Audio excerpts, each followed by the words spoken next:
আল্লাহ বলেন শান্তির পাশাপাশি সম্মানও বাড়ায় দিবেন কে? জোরে বলেন কে? কিন্তু আমাদের অবস্থা কেমন? দুনিয়ার মানুষ সম্মান পাওয়ার জন্য সুদের কারবারে দৌড়ায়, দুনিয়ার মানুষ সম্মান পাওয়ার জন্য নেতার পিছনে দৌড়ায়, ঠিক কিনা? আল্লাহ বলে বান্দা দুনিয়া তোমার নেতা সম্মান দিতে পারবে না। এ বান্দা সম্মান যদি পেতে চাও আমি আল্লাহর কাছে চাও, আমি আল্লাহ যাকে চাইবো তাকে সম্মান দিব, ঠিক কিনা? সম্মান দুনিয়ার কোনো মানুষ দিতে পারবে না। আমার রব ডাক দিয়ে বলেন ওয়া তুইজ্জু মান তাশা ওয়া তুযিল্লু মান তাশা বিয়াদিকাল খায়র ইন্নাকা আলা কুল্লি শাইইন কাদির।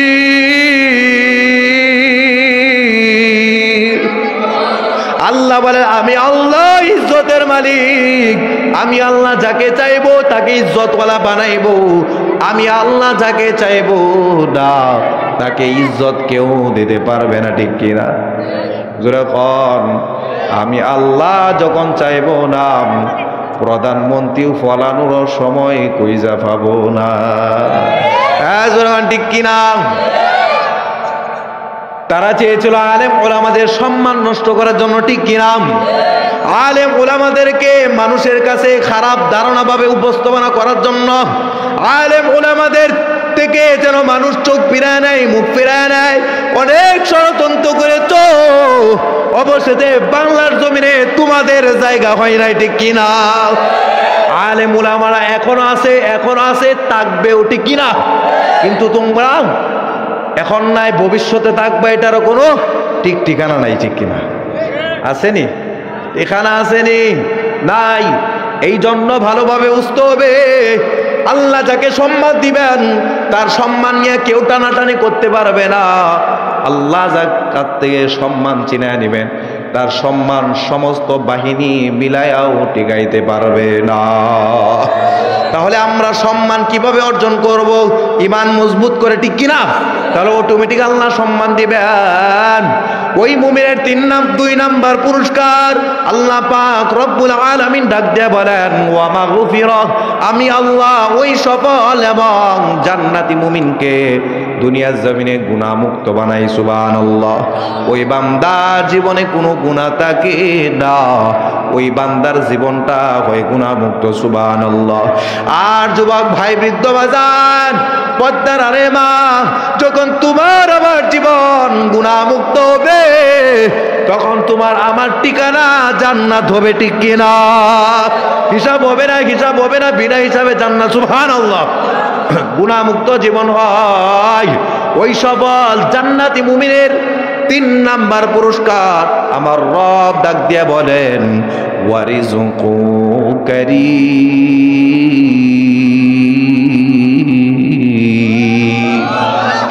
আর আস্তে কোন আল্লাহু আকবার, আর আস্তে বাজান, ভালোভাবে বুঝতে হবে। আল্লাহ বলেন মুমিন যখন আমার জমিনে সফল মুমিন হইব গো, আমি আল্লাহ ওই মুমিনকে 3 নাম্বার যে পুরস্কারটা দান করব। আল্লাহ বলেন আমার জমিনে ওই মুমিনকে আমি আল্লাহ সম্মানের রিজিকের ব্যবস্থা করে দিব। জোরে এখন সুবহানাল্লাহ। সম্মানের রিজিক আল্লাহ দিবেন, কিন্তু দুনিয়াওয়ালারা রিজিক তালাশ করে গো, ব্যবসার মাধ্যমে, সুদের মাধ্যমে, ঘুষের মাধ্যমে, ঠিক কিনা? দুনিয়াওয়ালারা রিজিক তালাশ করে নামাজ বাদ দিয়া দুনিয়ার কাজের মাধ্যমে, ঠিক কিনা? দুনিয়াওয়ালারা রিজিক তালাশ করে তার রবকে মাইনাস করে দুনিয়ার জমিনওয়ালার কাছে, ঠিক কিনা? জমিনওয়ালা দিবে না আসমানওয়ালা দিবে? জমিনের কেউ দিতে পারবে না, রিজিকের ফায়সালা হয় আসমানওয়ালার পক্ষ থেকে। এই জন্য আল্লাহ ডাক দেয়া বলেন বান্দা আমার জমিনে যদি পরিপূর্ণ সফল মুমিন হতে পারো, আমি আল্লাহ তোমাকে আমার জমিনে সম্মানের রিজিক দান করব, এমন ভাবে খাওয়াইব বান্দা খাওয়ার পর ফলাইতে হইব না, টেনশন থাকবো না, পেরেশানি থাকবো না, রিজিকের সংকীর্ণতা থাকবে না। আমি আল্লাহ ওই বান্দা বান্দিকে রিজিকের প্রশস্ততা বাড়িয়ে দে। আরো জোরে বলুন সুবহানাল্লাহ।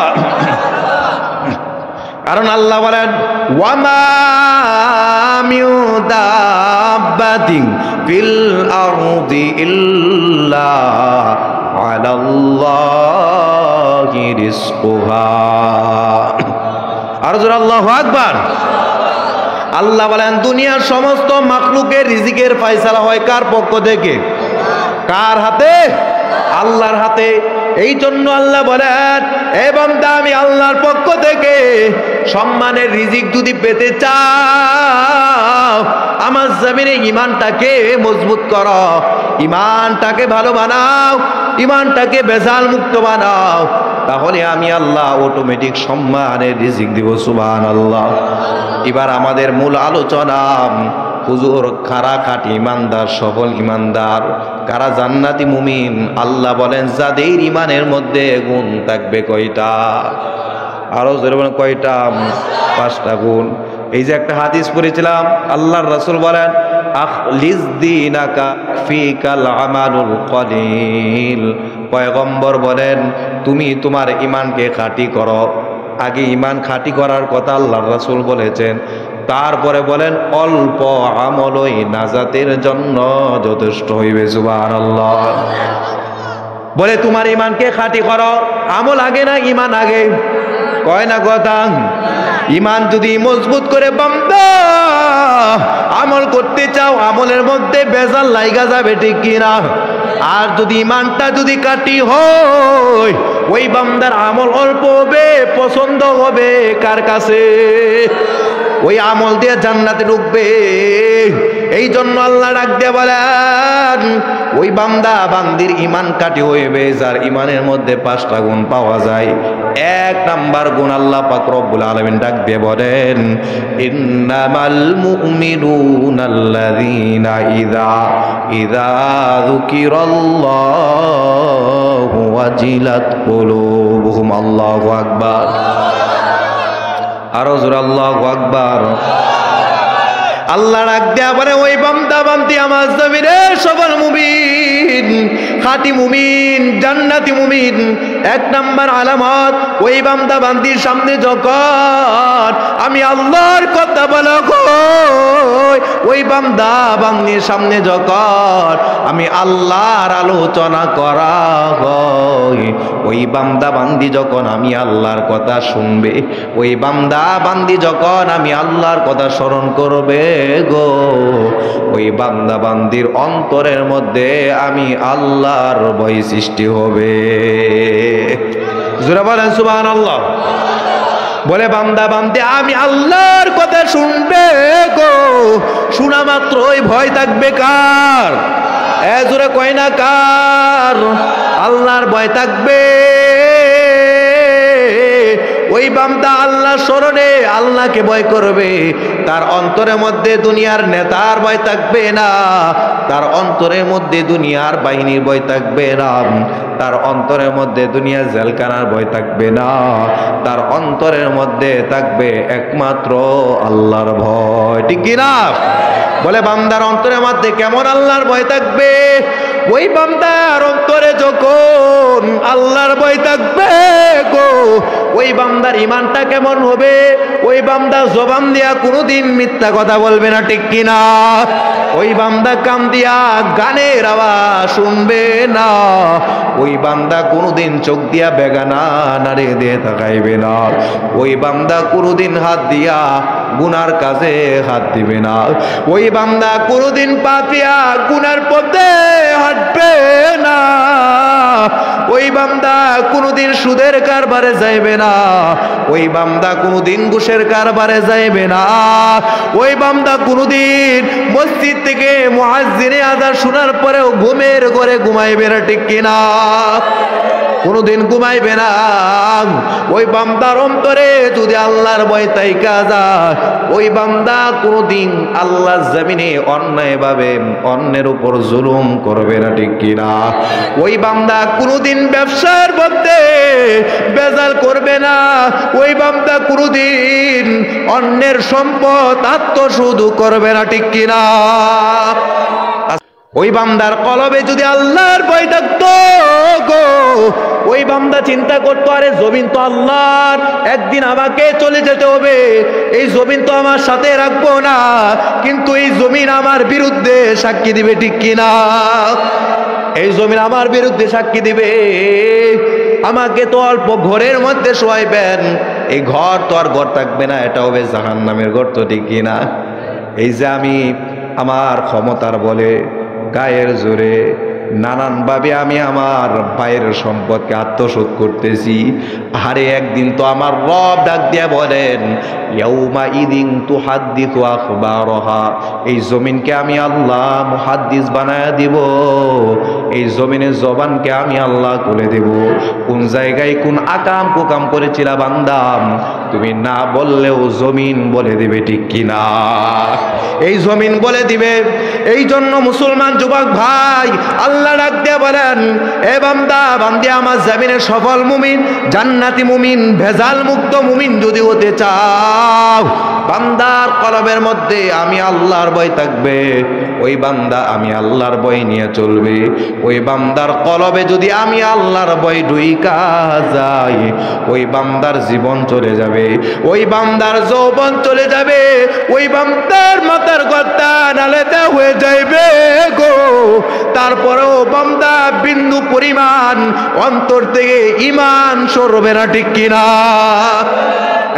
ঠিক কিনা? বিন্দু পরিমাণ ঈমান সরবে না। আল্লাহর মায়া, আল্লাহর ভালোবাসা বান্দার অন্তর থেকে সরবে না, কারণ বান্দার অন্তরে বড় ভয়। আহারে দুনিয়ার মানুষের কাছে বিপদে পড়ে গেলে বাবা বিপদে পইরা যায়, সন্তান বাবাকে বাঁচানোর জন্য দৌড়ায়, ঠিক কিনা? সন্তান বিপদে পড়ে গেলে বাবা সন্তানকে বাঁচানোর জন্য দৌড়ায়। আহারে বিবি বিপদে পড়লে স্বামী বাঁচানোর জন্য দৌড়ায়। বান্দা এই কথাটা স্মরণ করো, আমার মালিক ডাক দিয়া বলেন, এ বান্দা আমি আল্লাহ কেন বারবার বললাম আমি আল্লাহকে ভয় করো রে বান্দা? আমি আল্লাহ তো ভয়ানক না, আমি আল্লাহ যত বড়, আমি আল্লাহর আযাব তত বড়, ঠিক কিনা? এই জন্য আল্লাহ বলে, আমি আল্লাহকে কেন ভয় করবা?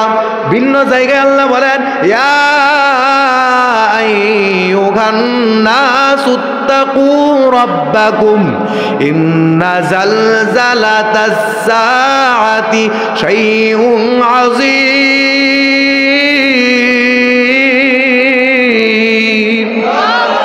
আর আল্লাহু আকবার। আল্লাহ বলে, বান্দারা আমি আল্লাহকে ভয় করো। এ বান্দা কেন করবা? ওই কিয়ামতের কম্পন হবে খুব ভয়ানক। ওই ময়দানে তোমার সন্তান তোমাকে বাঁচাইতে পারবে না, ওই ময়দানে তোমার কলিজার বিবি বাঁচাইতে পারবে না। ওই ময়দান এমন কঠিন হবে, যারা আল্লাহর ভয় নিয়ে চলছিল ওই ময়দানেও তাদের কোনো ভয় থাকবে না, ঠিক কিনা? তাদের কোনো ভয় থাকবে না। এই জন্য মুসলমান যুবক ভাই, সমাজকে যদি ভালো রাখতে চান, ঘরকে যদি ভালো রাখতে চান, ভয় রাখতে হবে কার? জোরা কয় না কার? আজকে মানুষ ঘরেও শান্তি নাই, বাহিরেও শান্তি নাই। বলে হুজুর ঘরে কেমন শান্তি? কলিজার সন্তানকে এত আদর ভালোবাসা দিয়া বড় করলেন, ওই সন্তানকে ডাক্তার বানাইলেন, ওই সন্তানকে ইঞ্জিনিয়ার বানাইলেন। সন্তান যত বড় হয় মা বাবার কলিজায় ততই আঘাত লাগায়, আছে না নাই? বলে সন্তানের অন্তরে আল্লাহর ভয় নাই। আল্লাহর ভয় না থাকার কারণে ওই কলিজার সন্তান বড় যত হয়, কলিজার মা বাবার কলিজায় তত আঘাত লাগায় দেয়। আফসোস আফসোস, বিবিকে তালাক দেওয়া দূরের কথা, যত বড় হয় মা বাবাকে তালাক দিয়ে দে। আছে না নাই মিয়া? এই সমাজে নাই? অনেক আছে। যেই মা বাবা বাবা মাথার গাম পায়ে পালাইয়া সন্তানকে বড় বানাইছে গো। এই কলিজার বাবার কলিজায় আঘাত দেয়, যেই মা এত কষ্ট করে সন্তানকে বড় বানাইছে। আহারে মজাদার খাবার মজা লাগছে, হালাল খাবারটা মজা লাগছে খাইবে, কিন্তু আরামের খাবারকে আরাম বানাই না, বেআরাম বানাইছে কলিজার সন্তানের জন্য।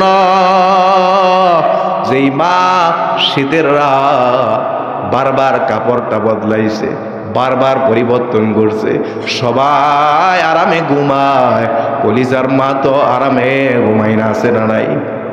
ঘর আছে না নাই? কলিজার মা তো আরামে ঘুমায় না। 1 ঘন্টা গেছে আবার প্রস্রাব করে দিছে, এই প্রস্রাব নিয়ে সারা রাত মার কাছে কটকট শীতের মধ্যে সন্তান শুনো গো, এই মা তোমার জন্য কত কষ্ট করছে গো। এই কলিজার মার কলিজায় আঘাত দিবা না, এই মার কলিজায় যদি আঘাত দাও কাল কিয়ামতের ময়দানে অবশ্যই তোমাকে জাহান্নামে যেতে হবে, ঠিক কিনা? আল্লাহর হাতে তোমাকে ধরা খেতে হবে। বাজান বলতেছিলাম, এই সন্তানের মধ্যে যদি আল্লাহর ভয় থাকতো, ওই সন্তান কোনোদিন মা বাবার সাথে বেয়াদবি করতো না, ঠিক কিনা? যেরকম ঠিক কিনা? কিন্তু আল্লাহর ভয় না থাকার কারণে ওই সন্তান বেয়াদবি করে শান্তি বিবি স্বামীকে মানে না। বলে কেন? বিবির কলিজার মধ্যে আল্লাহর ভয় নাই, ঠিক কিনা? বিবির কলবের মধ্যে আল্লাহর ভয় থাকতো গো, তাহলে ওই বিবি স্বামীর সাথে কোনোদিন বেয়াদবি করতো না। আরে স্বামীর অন্তরে আল্লাহর ভয়টায়, যার কারণে স্বামী তার বিবি ছাড়া পর নারীর প্রতি আসক্ত হয়ে আছে নাই।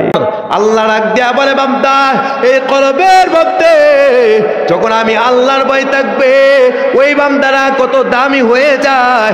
দুনিয়াওয়ালাদের কাছে টাকা যার বেশি হয় তার সম্মান বেশি হয়, দুনিয়াওয়ালার কাছে যার ক্ষমতা বেশি হয় তার সম্মান বেশি হয়। আল্লাহ ডাক দিয়া বলেন, এ বান্দা আমি আল্লাহর কাছে দুনিয়ার টাকাওয়ালা সম্মান বেশি হয় না, আমি আল্লাহর কাছে ক্ষমতাওয়ালা সম্মান বেশি হয় না, আমি আল্লাহর কাছে সম্মানিত কারা বেশি হয়? আল্লাহ ডাক দিয়া বলেন, ইন্না আকরামাকুম ইনদাল্লাহি আতকাকুম ইন্নাল্লাহা আলিমুন খাবীর।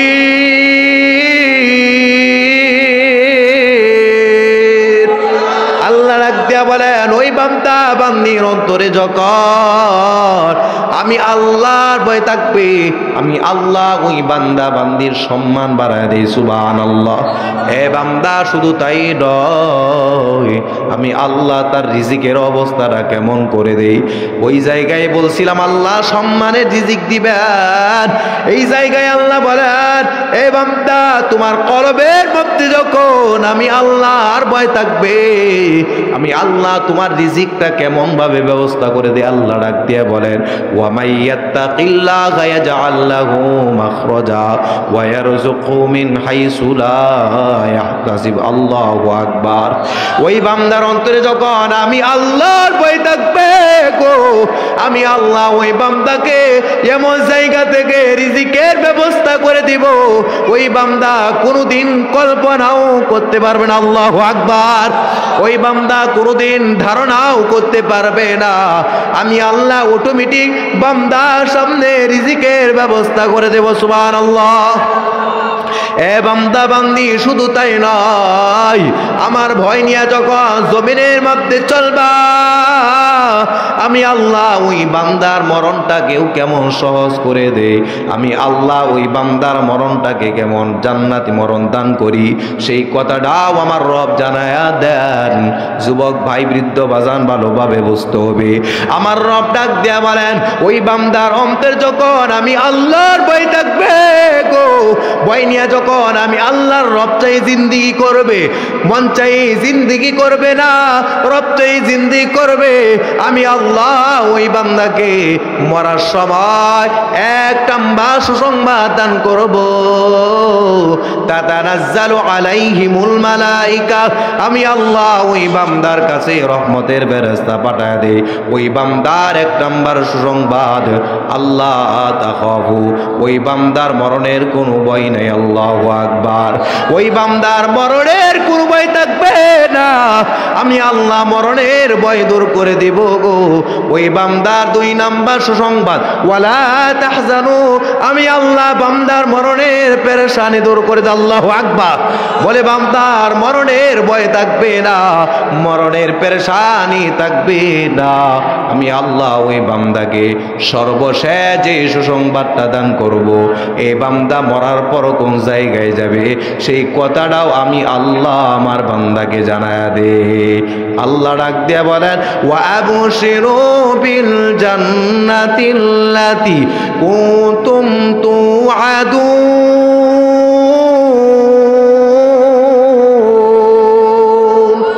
আল্লাহ ডাক দিয়া বলেন, এই বান্দা মৃত্যুর পর যেই জায়গায় যাইবা, তোমার সর্বশেষ সুসংবাদ হলো তোমার ঠিকানা হবে একমাত্র আমি আল্লাহর জান্নাত। সুবহানাল্লাহ।